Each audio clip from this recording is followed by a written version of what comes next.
Welcome to the Orthodox West Gazette, a miscellany of talks, interviews, ponderings, and presentations. I'm Stephen Brannon, and today I'm joined by Father Patrick Cardine for part one of a fascinating look at the history, the purpose, and the value for us today of that mysterious set of liturgies on the Western calendar, the Ember Days. Here's part one.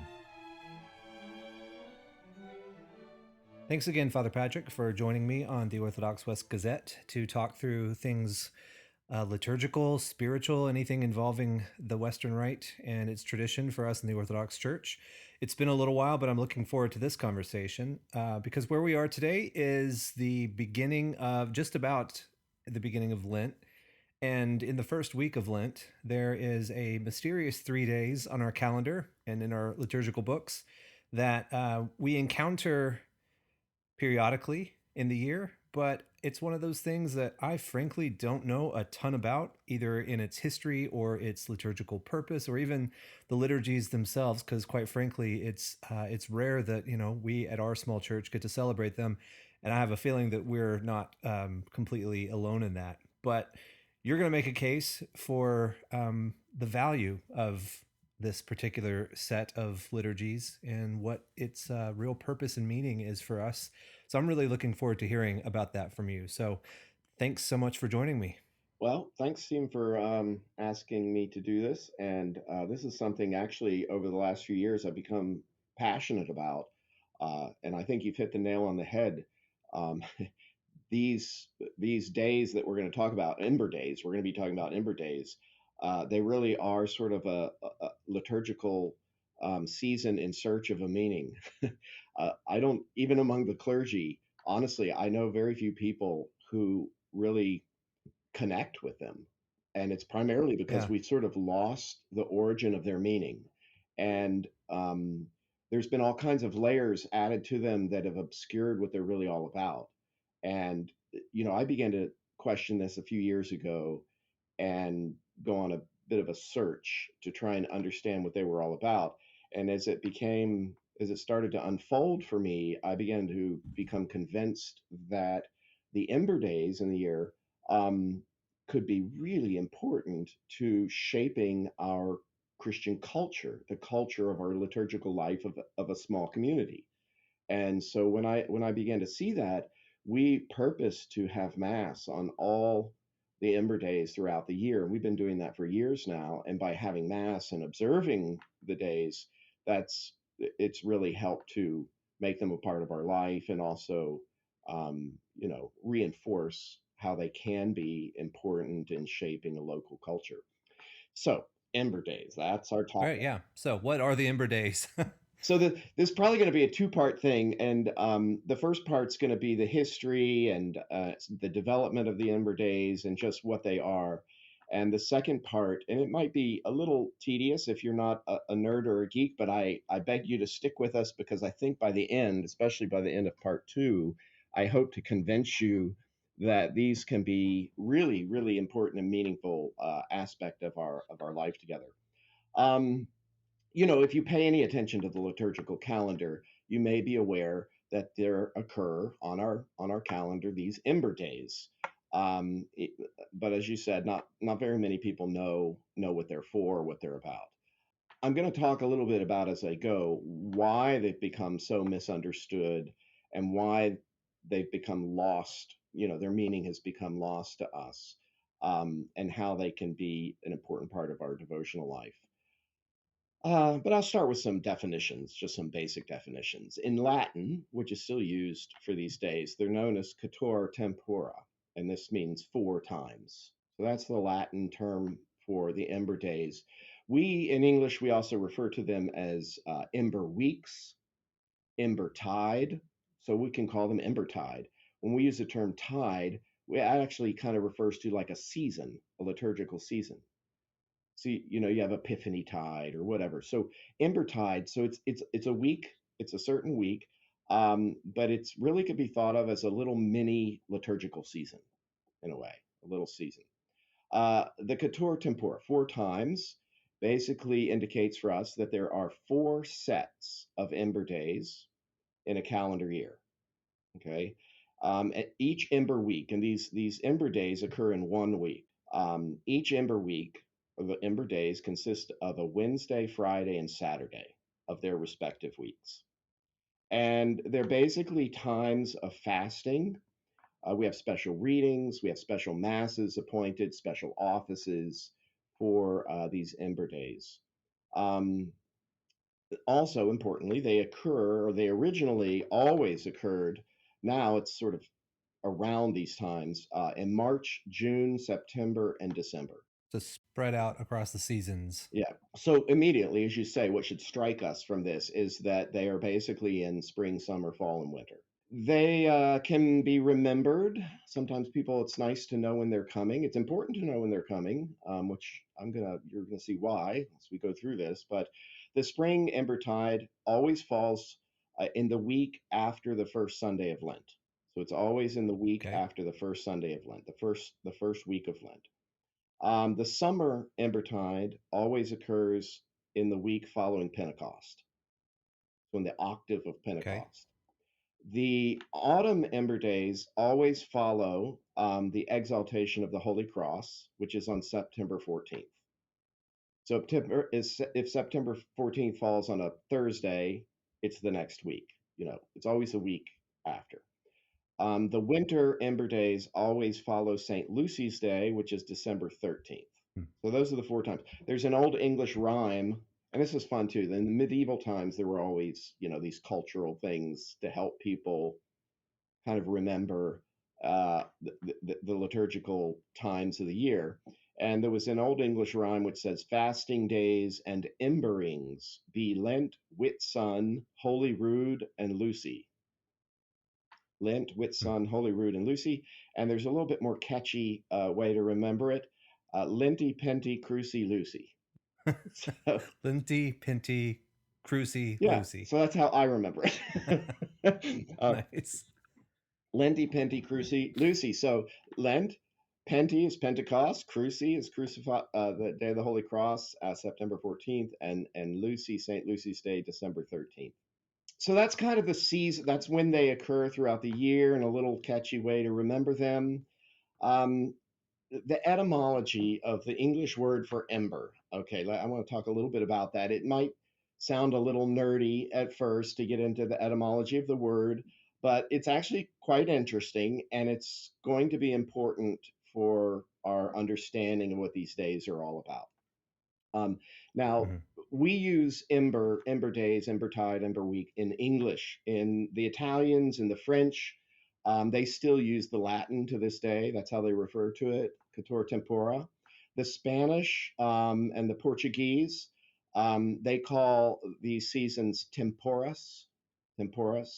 Hmm. And the Germans, interestingly, and I don't know when this occurred, I think it was a long time ago, but the Germans blended Cator Tempora into one word, and they call it Quatember. Quatember. One view of the etymology of Ember Days is that it just comes from the German. It just got shortened instead of that. We just dropped the quat and picked up ember, so it's Quatember, Hmm. and it merged over into English as ember, and that's where it comes from. But there's another possibility which I think is a lot more interesting and probably more accurate, and that is that this word ember comes from an Anglo-Saxon word, yimbren, which is spelled Ymbren, yimbren.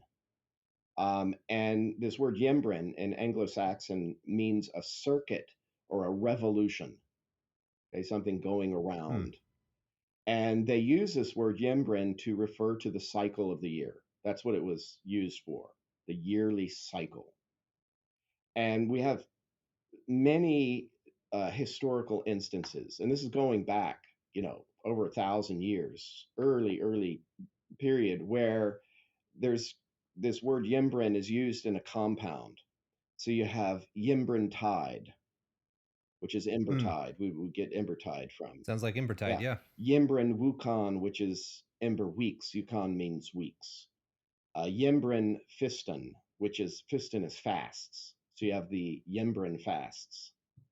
And Hmm. these occur in lots of documents, actually. Yimbrin Dagas, which Dagas is days. So you have the Yimbrin days. This word also occurs in a council in the year 1009, which says the fasts of the 4 seasons, which are called Yimbrin.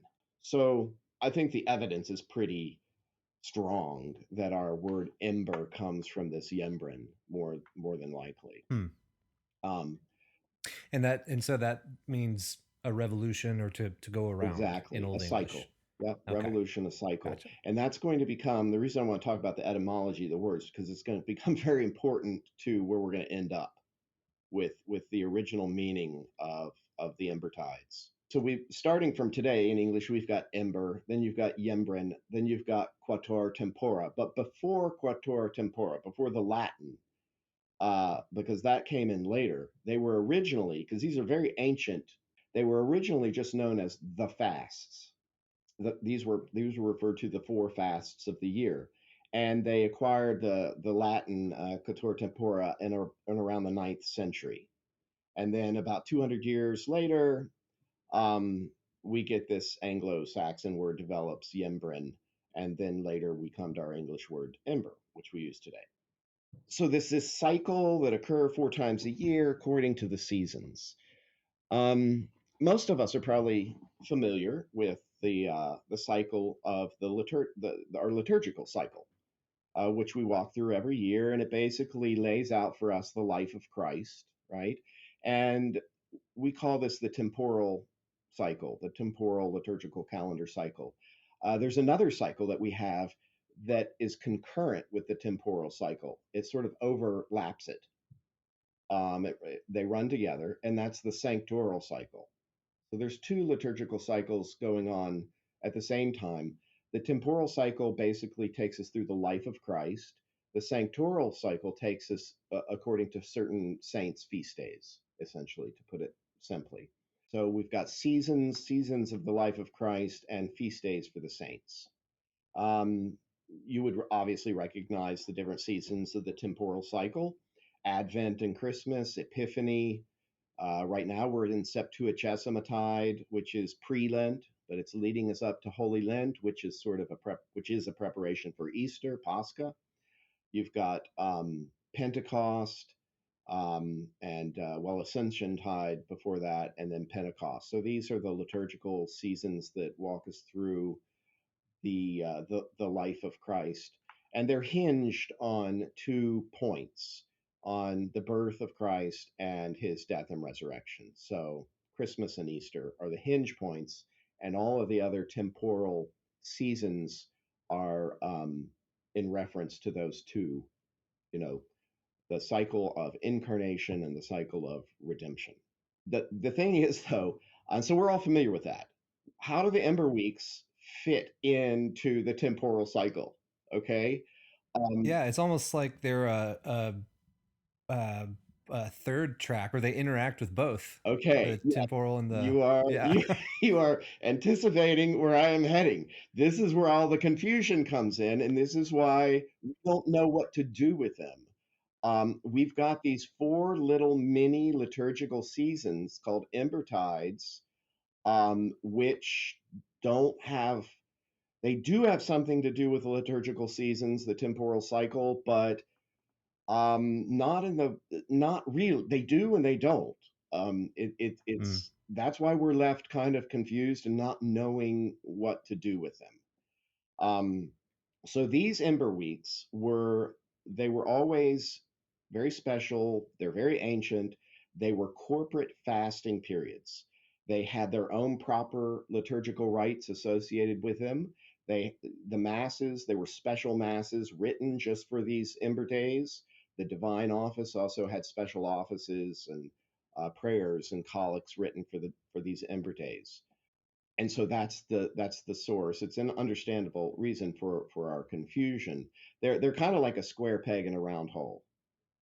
They're like of a different ilk. They don't even mm. have the same character, quite frankly, and we'll see why as we go. But what's that song? Three of these things, and one is not like the other, right? Yeah. I'm Yeah. not going to sing it, but something doesn't belong. Uh, let's go through and sort of I want to show you how they stand apart, how they're different, how the Ember Days don't fit the normal pattern of the temporal Christian year, the liturgical Christian year as we walk through it today. In the normal liturgical year, every Sunday is determinative for the week that it initiates thematically, liturgically. So Sunday determines kind of the plan and the program liturgically for that week.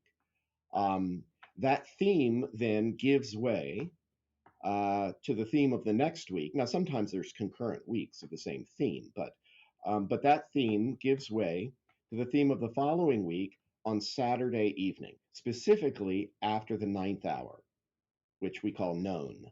Okay, so 3 o'clock. So Okay. known in the daily office, there's 8 hours of prayer in the daily office. Known as the ninth hour occurs at 3 o'clock. After known on Saturday, you shift to the next week. The ember tides don't follow this pattern, like completely just ignore it.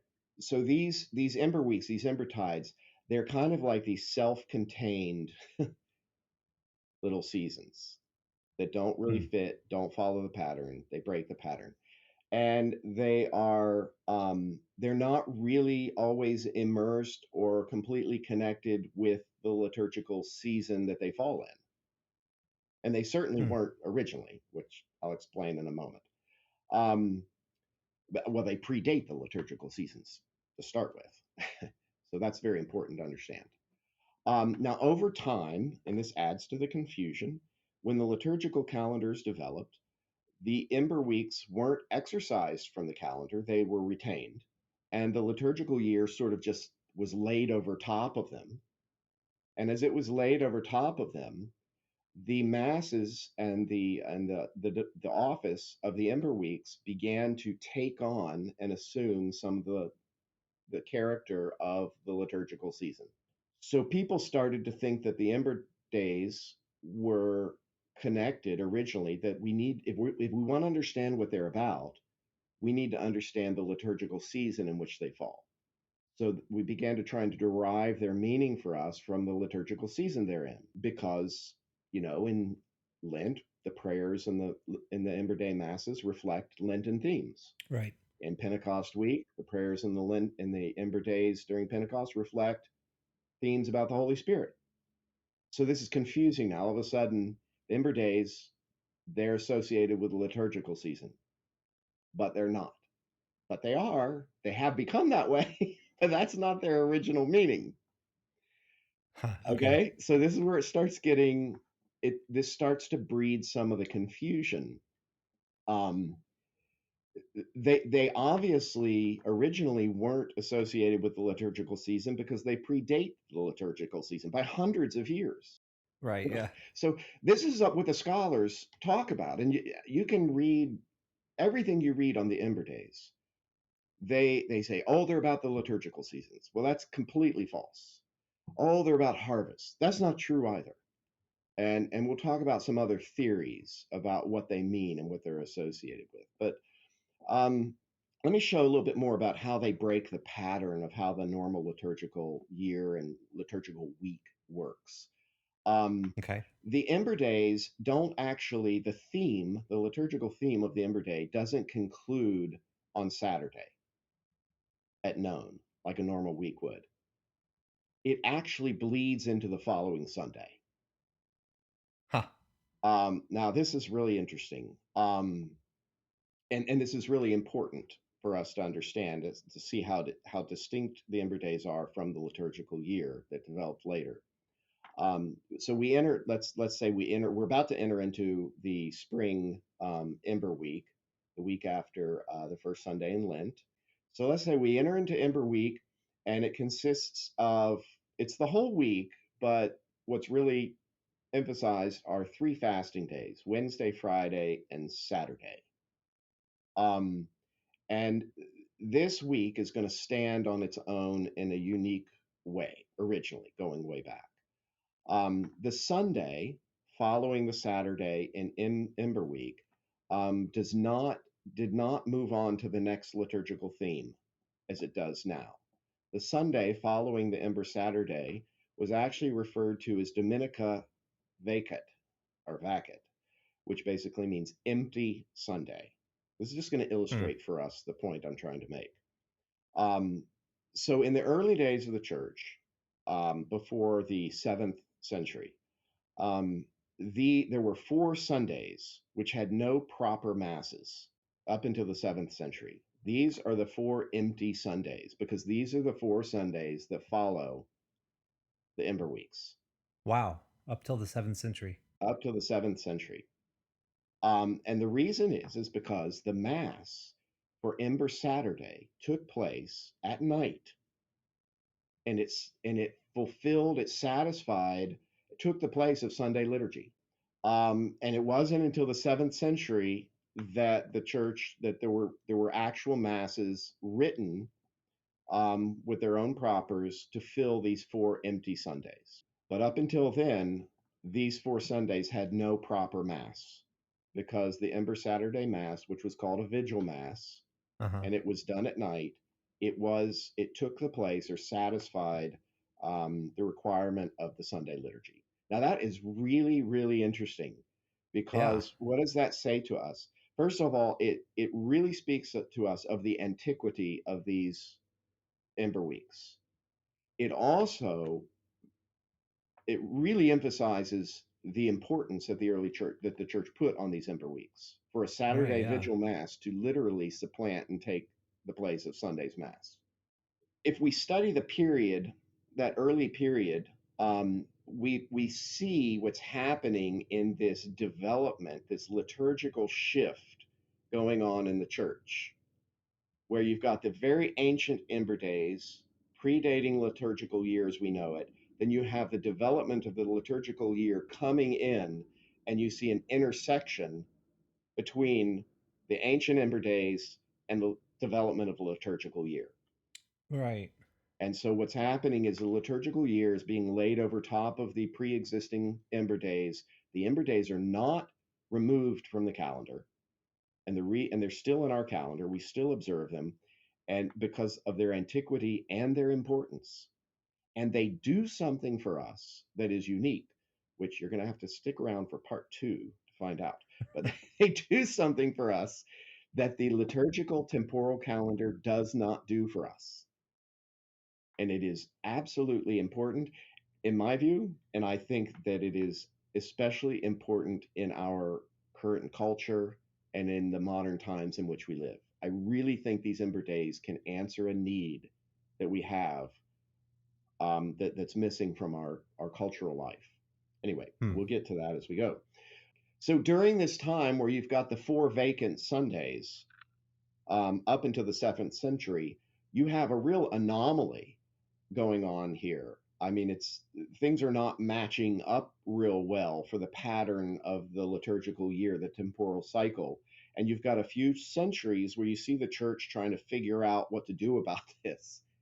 I think for us, one of the questions we're going to ask here is how successful was this? Like, have we done a good job at retaining the robust meaning and importance of the Ember Days alongside of or within the concurrent, temporal cycle of the Right. liturgical year, or have the Ember Days been obscured by the development of the liturgical calendar? And I don't mind telling you, I think there's no question they have been obscured uh, for everybody I've ever known, and for myself as well. Um, so these Ember Tides, they're still on our calendar. We still observe them. The pious and observant still fast. A lot of people, they're so out of touch with them. They're like, I can't tell you how many times people are like, oh, I forgot to fast during Ember Week. By the way, what's that all about anyway? you know? Yeah. um, and they're still there. And I think that's important. That's what got me sort of wanting to dig into this was obviously the church felt like these were so important and ancient that they couldn't be exercised from our calendar. Why? Um, they, in some ways, even predate Christianity. So there, I've given you a little bit of a clue. Ooh. Um, so there's been lots of different theories, as I've mentioned, about how, why, when the Ember Days were established, but all of these theories are pretty much anachronistic. They're basically based on later liturgical developments which have come to influence how the Ember Days are celebrated. And so these later developments are read back into the Ember Days, and people are trying to make, like I said, a square peg fit in a round hole. It just doesn't really work. I also might add, I'm not criticizing, this is not a criticism. I'm not suggesting that these developments are something to regret. Um, that this is how the Spirit moves in the church. The liturgical temporal cycle develops in the church. The Ember Days need to kind of like fit in that somehow and reflect that to a certain extent. And so they've just taken on another layer of meaning. Okay. They've taken on another layer of meaning. We need to assimilate them within the liturgical season that we're in. The problem is that when we do that to the point where we don't understand what they're really about and what Mm, they were originally meant to do for us. mm, And in that when that happens, we've obscured their meaning. So let me give you a list of like some of the most common theories about the origin of the Ember Days. Some say, well, they're baptized Roman pagan religious observances that the church co opted. That's a big one. And they literally try and go in and find these historical pagan celebrations and religious observances and say this one matches this, but they don't match. They actually mm. don't match. It's really a forced thing. Yeah. So when you read that, and I'm not going to go into it now because it's just too much detail, but when you read that, you can go study it for yourself. You'll see that it doesn't fit. Another one that's very popular is that they find their roots in the synagogue. In Zechariah 8, chapter 8, we read about how the Jews were instructed to fast on the fourth, fifth, seventh, and 10th months. Um, and there's a lot of association there. It's not that the association is completely empty, but it's that is not, it doesn't fit either. Mm, Another one is, and you may have heard this, that it was standard for ordinations to take place on Ember Days. right. But that didn't always happen, and it didn't happen everywhere. It only happened in mostly in Rome, and it really only happened primarily in December. Hmm. And this happened after, this was in the late fifth century, almost the sixth century, during Pope Gelasius the first. So that doesn't really explain it or fit. They're not 4 times of ordination, even Gotcha. though ordinations did. The church decided, hey, this is a great time to have ordinations during Right. the Right. Ember Days of December. That doesn't mean that's what the Ember Days were about. And as we've already talked about at length, they've become associated with the liturgical calendar and the different liturgical seasons. Um, the most popular, believe it or not, which is like the least plausible, but the one you read about all the time, is that they're associated with agroeconomic factors and the harvest, especially, and you'll read detailed descriptions about how they're associated with wheat, wine, and oil at these 3 different seasons. Of course, that's only three; it's not four. And when you study this out, it doesn't line up. It just doesn't work. You're trying to just make something fit that doesn't fit. So these are some of the different theories about where the Ember Days come from. So basically, where we at with all of this? We have the Ember Days. We there's they have liturgical seasonal meaning to them, except for September, not so much. We have these other meanings that have attached to them later on, but they're kind of confusing. They don't really make sense. They don't really fit with the temporal cycle. And we're sort of just like lost and confused, and we don't know what to do with them. And we're like, okay, I'll fast because it says in my order I'm supposed to fast today. And I'll pray for the clergy because that's a good thing to do because ordinations take place and that sort of thing, but it doesn't really go much further than that. And essentially what people just don't pay much attention to the Ember Days because we don't know what they're all about. And that's where I was a few years ago as well. And that's what sent me on this journey to begin to really try and dig into them. I had a suspicion, I had a sort of intimation, which I'm sure many people listening to have already have the same, what these might be really all about. I wasn't sure. And then I went digging and I found out that I think I'm right. I think I figured out what they were about, or at least that intimation was correct. And I thought, wow, that to understand them in this way and to assimilate them into our life cyclically in this way could be really meaningful to a local parish, a local community. So as we've talked about, their meaning has been obscured by later developments and misguided scholarship. Okay, but there's another reason their meaning has been obscured. The other reason their meaning has been obscured is because of electricity. Hmm. So the first reason, misunderstanding and bad scholarship's easy enough to remedy. We can fix that with some teaching. The second problem of electricity is going to require a lot more resolve on our part if we're going to rehabilitate Ember Days in our life in the modern world. And that's what I'm suggesting we should do. And I mentioned earlier that they may loosely be have something to do with pre-Christian Roman pagan practices and other cultures as well. But that's probably the closest thing we could get to those theories. Everything else, all the other suggestions, are anachronistic. They're later developments which are being read back into their origin. Our answer to what they really mean uh, is in the times. We've already poured it out. 4 Ember Weeks, Quatora Tempora, and they always occurred in March, June, September, and December.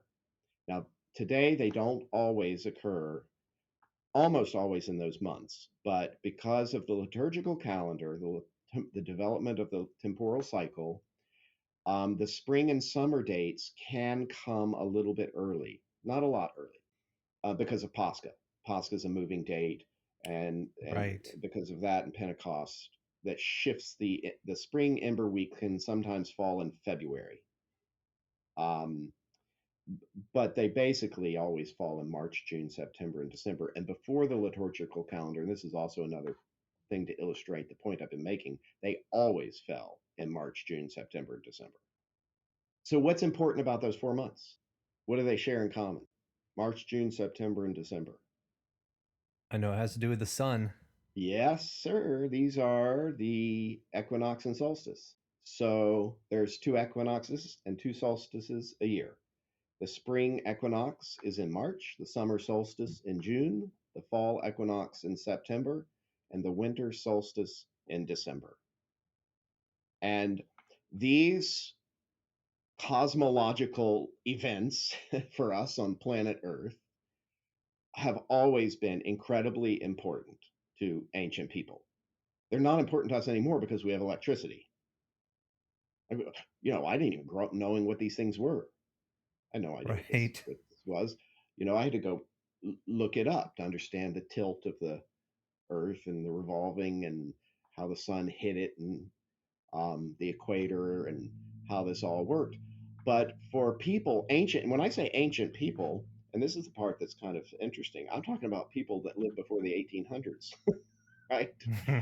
I mean, people in the 1800s were still concerned about these things.